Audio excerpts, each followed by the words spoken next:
Hello everyone! Today I wanted to do a review of the Van Gogh watercolor set that I purchased a while back on Amazon. Since I have had this set for a while, this isn't an unboxing video or me setting up the palette. I just wanted to share my thoughts on this set now that I've had it for a while. The set did come in this really pretty blue tin, and it does have the key ring on the back for those of you who like to hold it as kind of like a palette. When you open your tin, it does have the 4 large mixing wells up here and some smaller ones on this side, and the panels do stay up. They don't hit the ground, so they kind of bounce when you're using them, but they do create kind of a level working surface when you're, mixing paints on there, so if you're gentle with it, then it is quite level. This tray does come out, and it gives you more mixing area along the bottom, and the paints fit in here really snugly, so they don't slide around while you're using it or transporting your tin. The edges of the tin aren't finished, so they are a little rough. You would want to be careful depending on how you hold your tin when you're using it or transporting it, and I would be cautious if you were to give this to a child or something for a gift. When you get your set, they all come individually wrapped and in these little holders. They are a little difficult to get out while they are in the paper, but all of the papers do contain their opacity, their light fastness ratings, all of their pigment information, as well as their common names. And then when you unwrap them, they all have their numbering system on the side, so you don't have to label these pans when you get them to make your setup really easy. I know that I really appreciate it. This set comes with 15 single pigment mixes and 21 double pigment mixes. I haven't found any issues with mixing colors, and I find all of them to mix beautifully. These are very smooth colors and non-granulating. If you require granulating colors, I would look elsewhere. However, these colors are unbelievably easy to reactivate and highly pigmented. They have beautiful flow, and Royal Talents gives them a very good light fastness rating. One thing to note about the light fastness rating is that while at 100 years, as they say, is under museum conditions, this isn't elaborated on, but one can only assume that you wouldn't want artwork made with these paints on a wall that receives a lot of sunlight. However, this is a good rule of thumb for any artwork. The flow of these paints is really beautiful. They are on par with a lot of other paints that I've tried, like Mission Gold, and I think they spread more on paper than the few Daniel Smith colors that I have tried. I love watching them bloom on the paper. They glaze really nicely, and I can easily get several layers to glaze, slowly building up my colors and values. I will say that if you want to do glazes, I would do them relatively quickly, as they can lift also. As long as your glazes aren't done with a scrubbing motion, you should be fine. These paints, while they can be glazed several times with the result that you would expect from most paints, I will caution you from using heavy concentrations of paint. While it is common to see shiny areas in paint when they are not strongly diluted, it does seem to be more exaggerated with these paints. If you're a mixed media artist or you want to glaze over these heavy layers of paint, you will have an exceedingly difficult time doing so. My guess is that the glossy effect is from the binder that they use. Since this is student-grade paint, you will see more binder than in a professional brand.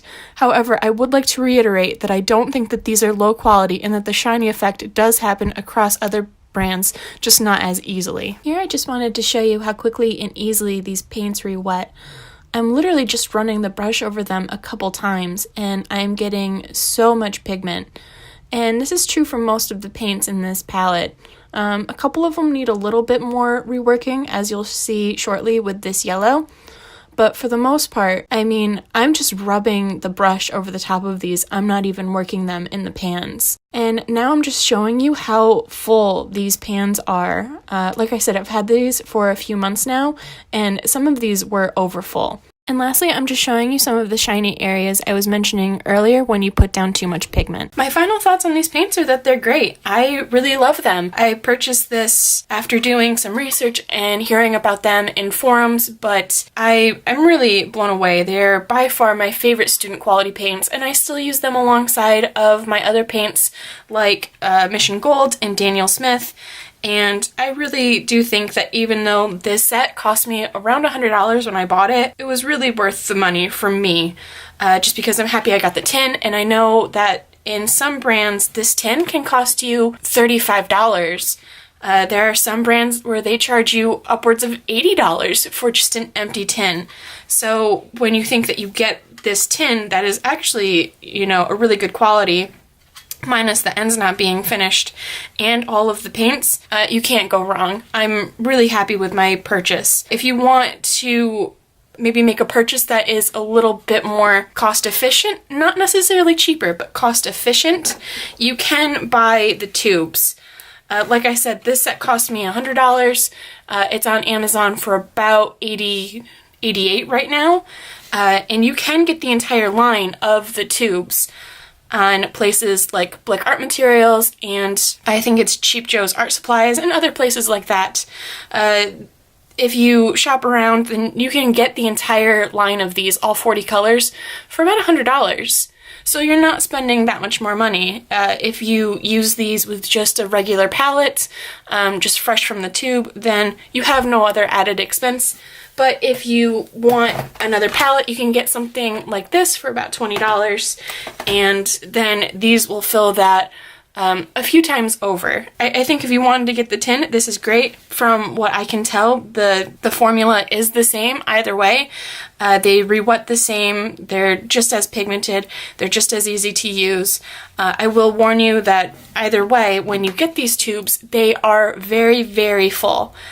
You can see here that there is like paint coming out, and when you go to open these, it creates a mess. It doesn't matter how careful you are, you're going to end up with paint everywhere, so make sure that you have your surface ready or your pan ready, and you're probably going to have to clean the threads of your tube as well as the cap.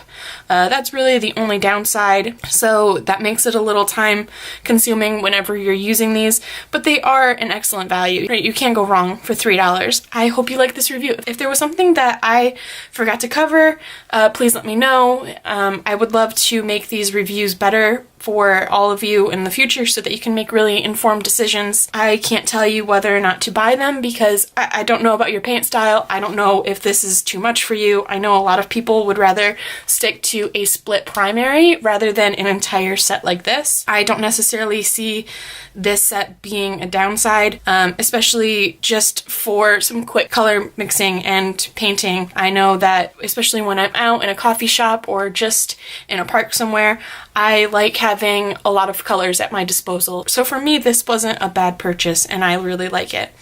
But like I said, if you have any questions, leave them below. I'll be happy to answer them, and I'll be happy to add information like that to future reviews. So that's it, and I hope you enjoyed it. Bye!